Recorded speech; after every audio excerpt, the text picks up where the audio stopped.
పోయిన నీ ఫోన్ తెచ్చిచ్చాడు కదా, బ్రహ్మాజీ గారికి థ్యాంక్స్ చెప్పొస్తాను.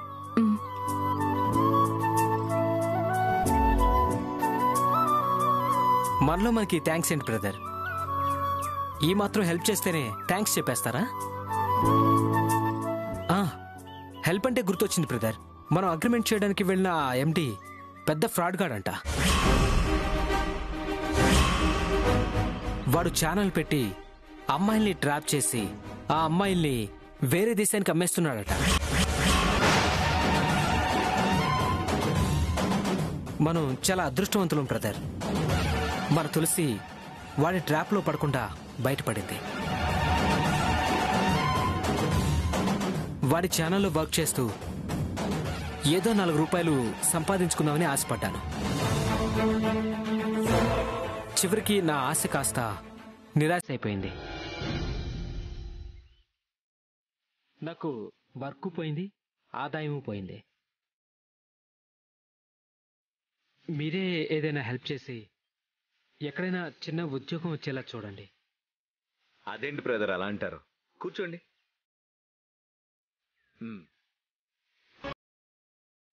మీరు మాకు ఎంత హెల్ప్ చేయాలని చూశారు. ఆ ఎండి గారు ఫ్రాడ్ అని తెలియక ఆ ఛానల్లో తులసి చేత పాటలు పాడించి మాకు 5 లక్షలు ఇప్పించాలని చూశారు. మాకంత హెల్ప్ చేయాలని చూసిన మీకు మేము హెల్ప్ చేయకుండా ఎలా ఉంటాం? Thanks brother. మీరు కొత్తగా బిజినెస్ మొదలు పెడుతున్నారు కదా, మీ దగ్గరే ఏదో పని చేసుకుంటూ మీకు చేదోడు వాదోడుగా ఉంటాను. మీకు అభ్యంతరం లేకపోతేనే. ఇందులో అభ్యంతరం ఏముంటుంది బ్రదర్? డెఫినెట్ గా మనం కలిసి వర్క్ చేద్దాం. జీతం మాత్రం మీ ఇష్టం బ్రదర్. మీరు ఎంత ఇచ్చినా తీసుకుంటాను. నాకు కావాల్సింది జీతం కాదు.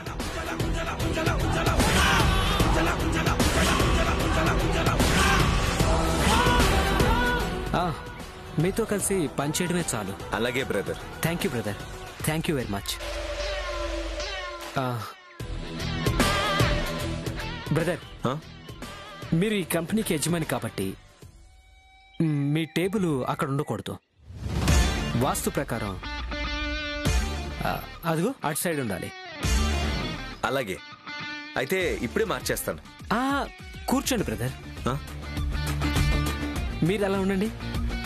మీ దగ్గర పనిచేసేవాడిని నేనున్నాను కదా, నేను చూసుకుంటానంతా.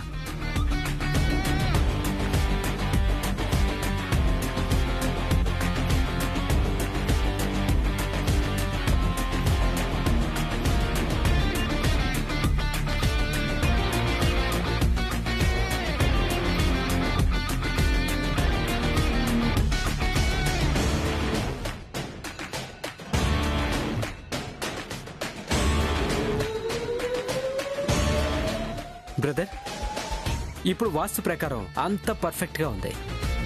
ఇక మన బిజినెస్ 3 పువ్వులు 6 కాయల సూపర్ గా ఉంటుంది. అంతా ఆ కన్నయ్య దయ. అవునవును, కన్నయ్య లేకపోతే మనం ఆ గండం నుంచి బయటపడే వాళ్ళమే కాదు, ఇలా చక్కగా కలిసి బిజినెస్ చేసుకునే వాళ్ళం కాదు.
చిన్ని చిన్ని ఆశలేవో రెక్క విప్పుకున్నవి, చిట్టి చిట్టి ఊసులేవో రేకు విచ్చుకున్నవి.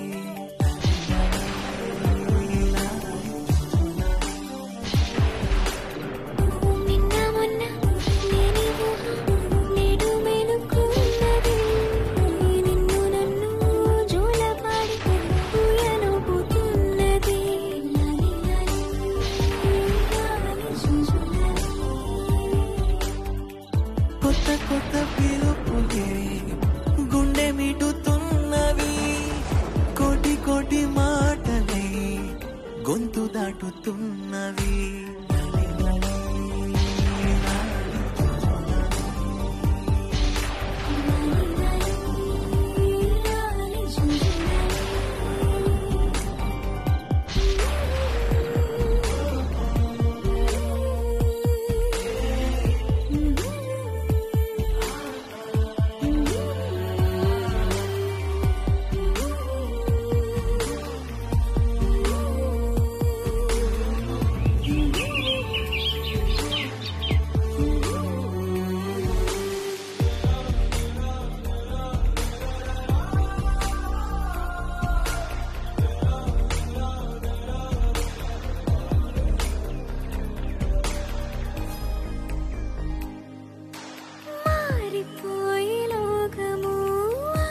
చూసి కాలము పులకరింత తొలకరించే క్షణమే, పల్లవించే ఓ స్వరం వెల్లువాయ సంబరం, అంబరాన్ని అందుకుంది నా హృదయం. కమ్మనైన అమ్మతనం ఆడదాని జన్మఫలం, కంటి పాప అనుబంధం రెప్పకెంత ఆనందం.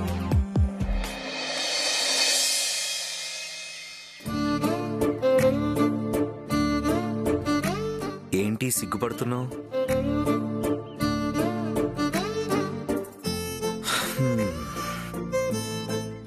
రాత్రి నీ సిగ్గుకి శుభం కార్డు వేశాం కదా, మళ్ళీ ఎక్కడి నుంచి వచ్చింది సిగ్గు?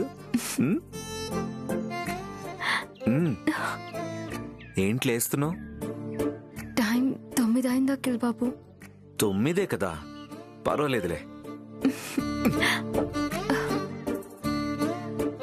ఇప్పుడు ఈ హ్యాపీ మూమెంట్ ని సరదాగా మన లైఫ్ లాంగ్ గుర్తుండేలాగా ఒక సెల్ఫీ. స్మైల్. అరే, నీ ఫోన్ స్టోరేజ్ ఫుల్ అని వస్తుంది. ఓ పంచే, నీ ఫోన్లో ఉన్న ఫొటోస్ వీడియోస్ అన్ని ల్యాప్టాప్ కి ట్రాన్స్ఫర్ చేయి. నీ ఫోన్లో డిలీట్ చేసుకో, బోల్డ్ స్పేస్ వస్తుంది. అలాగే. ఇప్పుడు ప్రస్తుతానికి టైం 9 అయింది కాబట్టి నేను చెయ్యి లేవేస్తానన్నమాట. వేసి అలా పడుకుంటా అనమాట.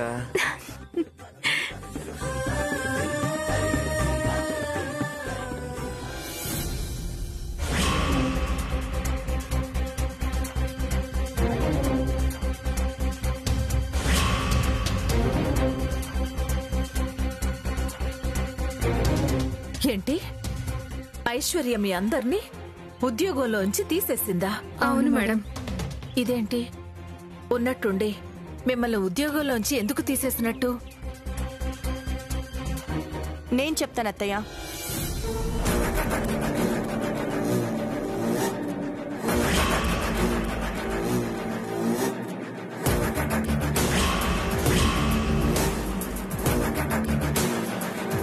మన కంపెనీలో కల్తీ జరిగినందుకు మన కంపెనీకి చాలా బ్యాడ్ నేమ్ వచ్చింది అత్తయ్య.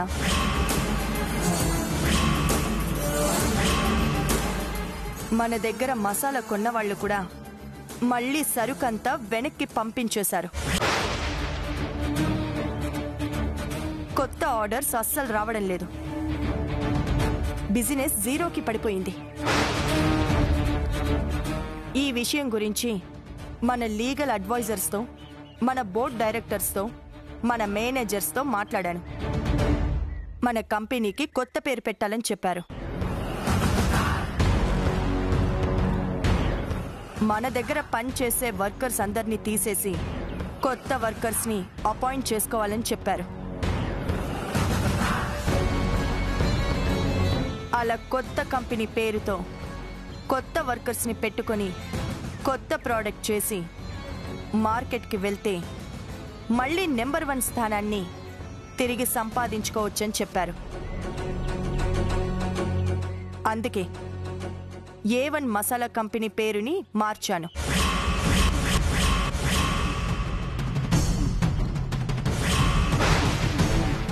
సిద్ధాంతి గారికి చూపిస్తే నా పేరుతో బాగుందని చెప్పారు. అందుకే ఐశ్వర్య మసాలా కంపెనీ అని మార్పించాను.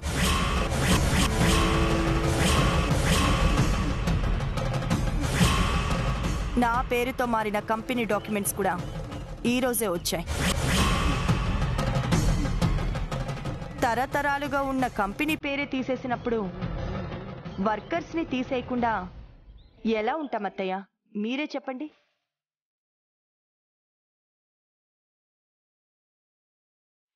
కొన్ని రోజులు పోయాక మళ్ళీ మన కంపెనీ నెంబర్ 1 పొజిషన్కి వచ్చాక మళ్ళీ పాత వర్కర్స్ అందరినీ తీసుకుందాం.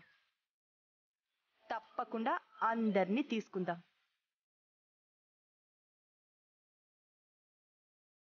విన్నారు కదా, అది సమస్య.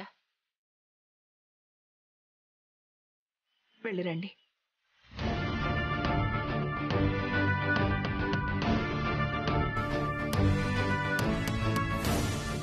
ఇక తమరు కూడా దయచేయొచ్చు.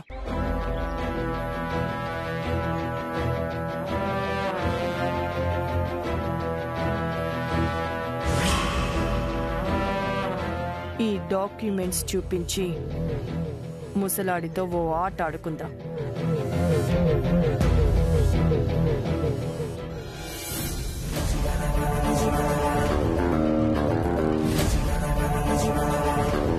హలో మామయ్య గారు, మీకు గుడ్ న్యూస్. మీ తాతల కాలంలో మొదలైన A1 మసాలా కంపెనీ పేరు ఇప్పుడు ఐశ్వర్య మసాలా కంపెనీగా పేరు మారిపోయింది. ఏంటి, షాక్ అయ్యావా? షాక్ అవ్వడం తప్ప ప్రస్తుతం నువ్వేమీ చేయలేవు. అత్తే నీకిప్పుడు కరెక్ట్గా టాబ్లెట్స్ ఇస్తుంది కదా, తొందరలోనే నువ్వు కోలుకునే ఛాన్స్ ఉంది. నువ్వు కోలుకున్నావంటే నా కొంప ములుగుతుంది. అందుకే ఇమ్మీడియట్గా నీ కొంపని ముంచేసే ఈ కంపెనీని నా పేరు మీదకి మార్చేసుకున్నా. ఇదిగోండి డాక్యుమెంట్స్.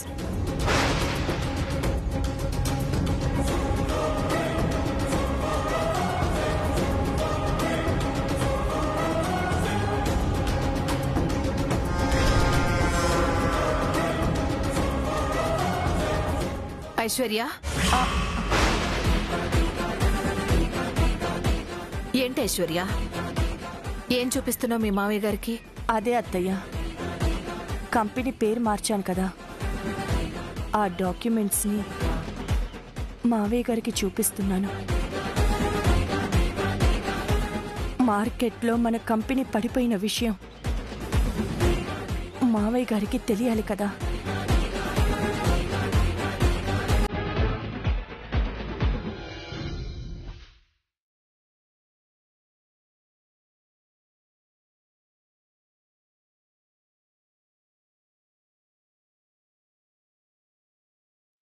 తాతల కాలం నాటి కంపెనీ పేరు మారిపోయినందుకు పాపం తట్టుకోలేకపోతున్నట్టున్నారు మీ మామయ్య గారు.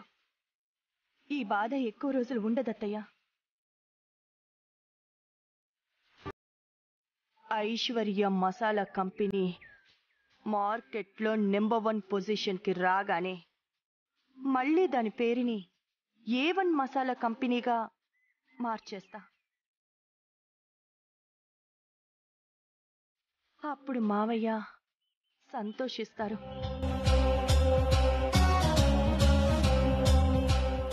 ఆ రోజు ఎప్పుడొస్తుందో ఏంటో. ఈ జన్మలో రాదు.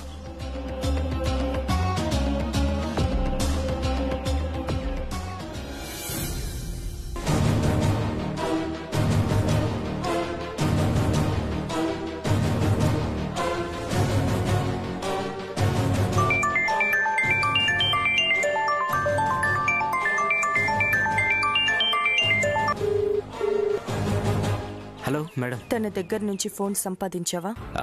ఇంకా లేదు మేడం, ఆ పని మీదే ఉన్నాను. ఎప్పటి నుంచో అదే మాట చెప్తున్నా, కానీ పని పూర్తి చేయట్లేదు. నీ వల్ల కాదంటే చెప్పు, నేను వేరే మనిషిని ఏర్పాటు చేసుకుంటాను. అవసరం లేదు మేడం, నా వల్ల అవుతుంది. ఎప్పటికవుతుంది? తొందరలోనే అవుతుంది మేడం. వీలైనంత తొందరలో ఆ ఫోన్ తెచ్చి మీకు ఇస్తాను మేడం. ఆ ₹1,00,000 తీసుకుంటాను. చెప్పాను కదా మేడం, నాకు ఆ డబ్బులు చాలా అవసరం. ఏయ్, నీకు డబ్బులు ఎంత అవసరమో నాకు తెలియదు, కానీ ఆ ఫోన్ మాత్రం నాకు చాలా అవసరం. 24 అవర్స్లో ఆ ఫోన్ నా చేతిలో ఉండాలి. అలాగే మేడం, 24 అవర్స్లో ఆ ఫోన్ మీ చేతిలో ఉండేలా నేను చూస్తాను. కాకపోతే మీ పని పూర్తయిపోగానే ఆ ఫోన్ నాకు తిరిగి ఇచ్చేస్తే నేను మళ్ళీ ఆ ఫోన్ని ఆ అమ్మాయి దగ్గరికి చేరుస్తాను. లేకపోతే ఫోన్ పోయిందని పోలీస్ కంప్లైంట్ ఇచ్చారంటే లేనిపోని ప్రాబ్లం అవుతుంది. అలాగే ఇస్తాను. ఆ ఫోన్తో నాకు ఒక 5 నిమిషాల పని. పని పూర్తి కాగానే వెంటనే ఇచ్చేస్తాను, సరేనా? Okay madam, thank you. Phone నా చేతికి రాగానే మీకు ఫోన్ చేస్తాను. ఉంటా మేడం. ఓకే.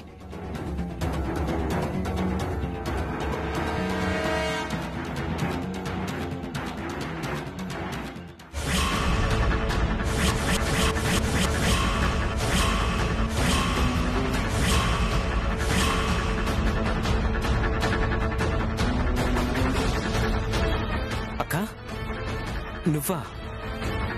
ఎంతసేపు అయింది నువ్వొచ్చి? ఇప్పుడే వచ్చానురా. ఇప్పుడే అంటే? నువ్వు ఫోన్ మాట్లాడుతున్నప్పుడే వచ్చాను. అంటే మాట్లాడిందంతా విన్నావా? అంతా వినలేదురా, ఏదో కొద్దిగా విన్నాను అంతే. కొద్దిగా విన్నావా? అవును, కొద్దిగానే విన్నాను. వీలైనంత తొందరగా ఆ ఫోన్ తీసుకొచ్చి మీకు ఇస్తాను అన్నావు చూసావా, ఆ కొద్దిగా విన్నానంతే. ఆ ఫోన్ మీకిచ్చి ₹1,00,000 తీసుకుంటాను అన్నావు చూసావా, ఆ కొద్దిగా విన్నాను. 24 అవర్స్లో ఆ ఫోన్ మీ చేతుల్లో ఉండేలా చేస్తాను అన్నావు చూసావా, ఆ కొద్దిగా విన్నాను అంతే. అంతా వినేసి కొద్దిగా విన్నానంటావేంటక్క? ఇంతకీ ఆ మేడం ఎవరు? ఆ ఫోన్ కథేంటి? విషయం అక్కకి చెప్పేసి తన హెల్ప్ తీసుకుని ఫోన్ కొట్టేయడం బెటరేమో. చెప్పరా, ఏంటా విషయం? చెప్తానక్క, మొత్తం చెప్తాను. ఐశ్వర్య అనే ఒక మేడం ఉంది.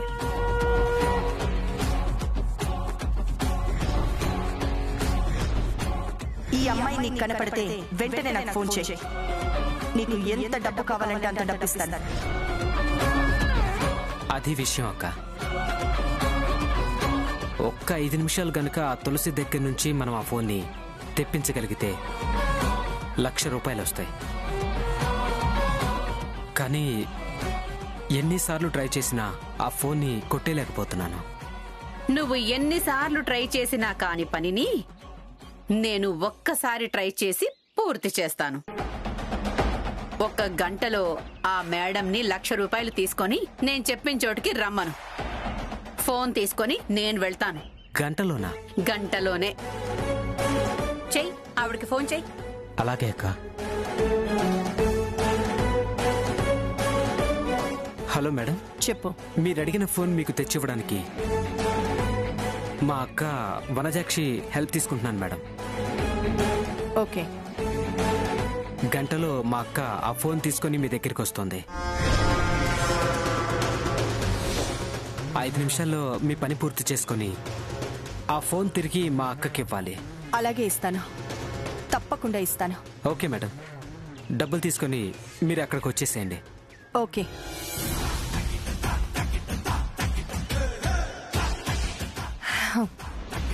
ఎస్.